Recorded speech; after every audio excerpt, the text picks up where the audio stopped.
Ali pernah menyanjung Umar semasa dia masih bergelut dengan sakaratul maut. Aku masih ingat sabda Rasulullah sallallahu alaihi wasallam. Aku pergi bersama Abu Bakar dan Umar. Aku keluar bersama Abu Bakar dan Umar. Semoga Allah menghimpunkan kamu, wahai Umar, bersama kedua sahabatmu Rasulullah dan Abu Bakar. Di saat ketika Sayyidina Umar Al-Khattab menghadapi saat kematian, Umar menyahut. Apa kata Umar? Cukuplah, semoga aku selamat dalam menghadapi ujian ini. Hanya itulah harapanku selama ini. Kita kena ingat, mati ini ialah satu ujian bagi kita. Tuan-tuan, kita kena faham. Kita lihat banyak di kalangan kita ni cuba tidak memahami yang dikatakan kematian. Kerana apa? Kerana kita tengok orang yang kufur kepada perintah Allah, orang kafir lah, kadang-kadang tengok dia mati senang aja, kan? Tengok macam mati dalam drama. Kita tengok, mati je. Sedangkan dia masa hidup, dia kufur kepada perintah Allah. Kita kena faham, ibu-ibu, kakak-kakak, abang yang dikasihi rahmati Allah. Orang yang masa hidup dia ni, dia kufur kepada perintah Allah. Takkan dia buat benda yang tak elok semua. Masa hidup dia pernah, dia dah bantu orang, pernah dia sedekah, kan? Orang kafir pernah sedekah. Tuan-tuan tahu Bongsiu yang Honda kan? Dia banyak bantu sekolah-sekolah. Bongsiu. Dia kira buat benda baik. Bila buat benda baik, dalam kitab kata, orang yang kufur ini Allah akan mudahkan matinya. Mudah mati. Sebab apa tuan-tuan? Bila mudah mati, bila dia berada di alam barzah di padang mahsyar nanti, dia bertemu dengan Allah, dia tak boleh argue dengan Allah. Ya Allah, aku pernah sedekah, aku pernah juga bantu orang, aku pernah buat benda baik. Ketika dia mati tu Allah bagi mudah, maka dia tak boleh argue dah. Allah kata, aku mudahkan kamu ketika mati kamu. Jadi habis. Tapi bagi kita yang Islam ini, ada di kalangan kita nampak susah mati. Sedangkan masa hidup dia, dia baca Quran. Masa hidup dia, dia banyak sedekah, dia berpuasa sunat, dia buat benda-benda sunat. Tapi nak mati nampak susah. Sebab apa tuan-tuan? Bila nampak susah bagi mati orang yang beriman ni, Allah nak gugurkan dosa-dosa yang kecil yang pernah dia buat. Mungkin masa hidup dia adalah dosa-dosa dia mengumpat ke, benda-benda yang dia pernah buat dosa. Ketika mati tu susah, nak gugur bagi habis. Jadi di hadapan Allah esok terus masuk syurga.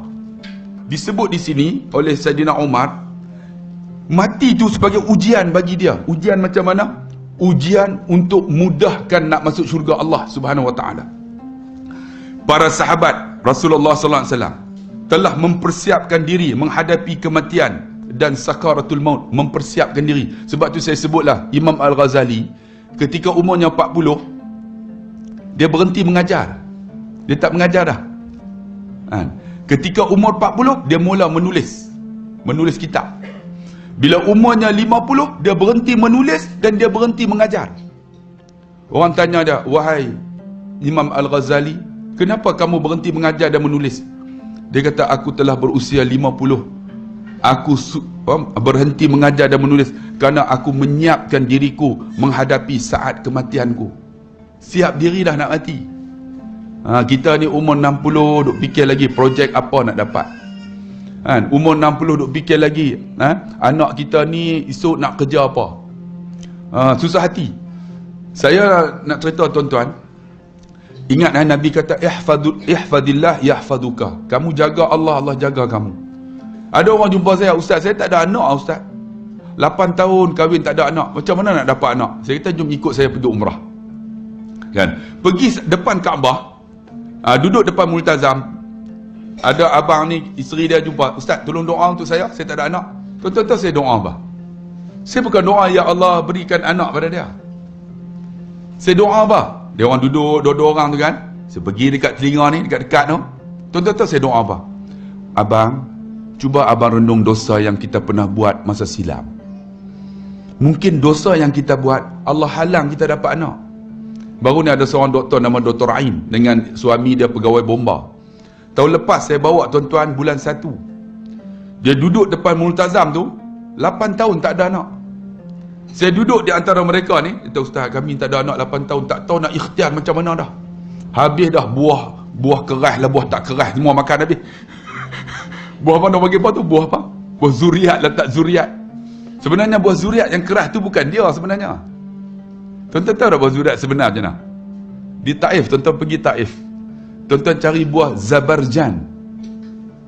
Zabarjan tu itulah buah zuriat yang sebenar. Buah dia bukan buah yang keras tu, yang tu itu Indonesia punya. Pergi dekat Taif, tanya buah zabarjan, buah dia warna kuning, rasa dia lebih kurang macam jambu.